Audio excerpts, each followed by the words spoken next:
पर आपका स्वागत है। आज हम बात करेंगे दुनिया के सबसे महान मार्गदर्शक ग्रंथ श्रीमद् भगवत गीता की। गीता को सिर्फ धर्म से जोड़कर मत देखिए, ये जीवन जीने की एक मास्टर क्लास है।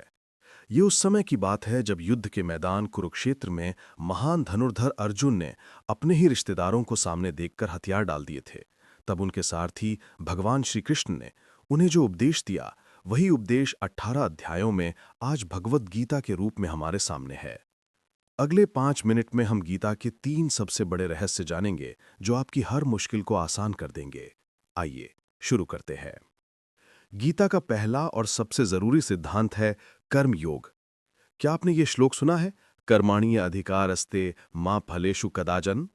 इसका मतलब बहुत सरल है। हमारा अधिकार सिर्फ कर्म करने पर है, उसके फल पर कभी नहीं। सोचिए, हम परेशान क्यों होते हैं? क्योंकि हम काम शुरू होने से पहले ही परिणामों की चिंता करने लगते हैं। उदाहरण, अगर आप कोई बिजनेस शुरू कर रहे हैं तो आप पहले ही सोचते हैं, अगर ये फेल हो गया तो क्या होगा? अगर आप एग्जाम दे रहे हैं तो सोचते हैं, अगर कम मार्क्स आया तो क्या होगा? भगवान कृष्ण कहते हैं, फल पर तुम्हारा कंट्रोल नहीं है, तुम्हारा कंट्रोल सिर्फ प्रयास पर है। इसलिए चिंता करना छोड़ो, अपने काम को पूरी लगन, ईमानदारी और मेहनत से करो, जैसे कि वही तुम्हारा एकमात्र धर्म है। परिणाम को ईश्वर पर छोड़ दो। यही निष्काम कर्म योग है। ये आपको तनाव मुक्त करता है। हमारा दूसरा सिद्धांत हमारी पहचान से जुड़ा है। जिंदगी में हमें सबसे ज्यादा दुख कब होता है? जब हमारा अपना कुछ खो जाता है, धन, पद या कोई प्रिय व्यक्ति। गीता कहती है यह दुख सिर्फ मोह के कारण है। श्री कृष्ण अर्जुन से कहते हैं, तुम शरीर नहीं हो, तुम आत्मा हो। ठीक वैसे ही जैसे हम रोज कपड़े बदलते हैं, वैसे ही आत्मा एक पुराना शरीर छोड़कर नया शरीर धारण करती है। आत्मा अमर है, ना उसे आग जला सकती है, ना पानी भिगो सकता है और न ही हवा सुखा सकती है।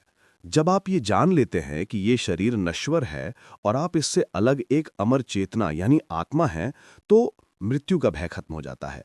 मोह और आसक्ति कम हो जाती है। आप खुद को उन चीजों से दूर कर लेते हैं जो आपकी नहीं है, यानी मेरा का भ्रम टूट जाता है। ये ज्ञान हमें हर परिस्थिति में शांत और स्थिर रहने में मदद करता है। तीसरा सिद्धांत सबसे शक्तिशाली है, शरणागति या पूर्ण समर्पण। अर्जुन को पूरी गीता समझाने के बाद श्री कृष्ण ने अंत में कहा, सर्वधर्मान परित्यजा माम एकम शरणम व्रजा। यानी सभी धर्मों को छोड़कर केवल मेरी शरण में आ जाओ।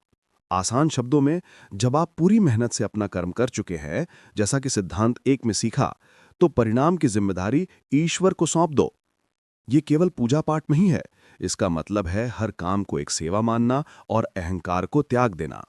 जब आप ये मानते हैं कि मैं सिर्फ एक माध्यम हूं और सब कुछ उस परम शक्ति के अनुसार हो रहा है, तो आपके मन से चिंता का बोझ उतर जाता है। जब आप खुद को समर्पित कर देते हैं, तो आपको परम शांति और सुरक्षा का अनुभव होता है। तो दोस्तों, 5 मिनट में भगवत गीता का सार आपके सामने है। लगे रहो, फल की चिंता मत करो, कर्म योग। तुम शरीर नहीं, अमर आत्मा हो, ज्ञान योग। सब कुछ ईश्वर को समर्पित कर दो, भक्ति योग। इन 3 सिद्धांतों को अपनाने से आपकी जिंदगी सचमुच बदल सकती है। आपको गीता का कौन सा सिद्धांत सबसे ज्यादा पसंद आया? कमेंट बॉक्स में हमें जरूर बताएं। अगर आपको ये वीडियो पसंद आया तो इसे लाइक करें, चैनल को सब्सक्राइब करें और इस ज्ञान को दूसरों तक पहुंचाने के लिए शेयर करें। धन्यवाद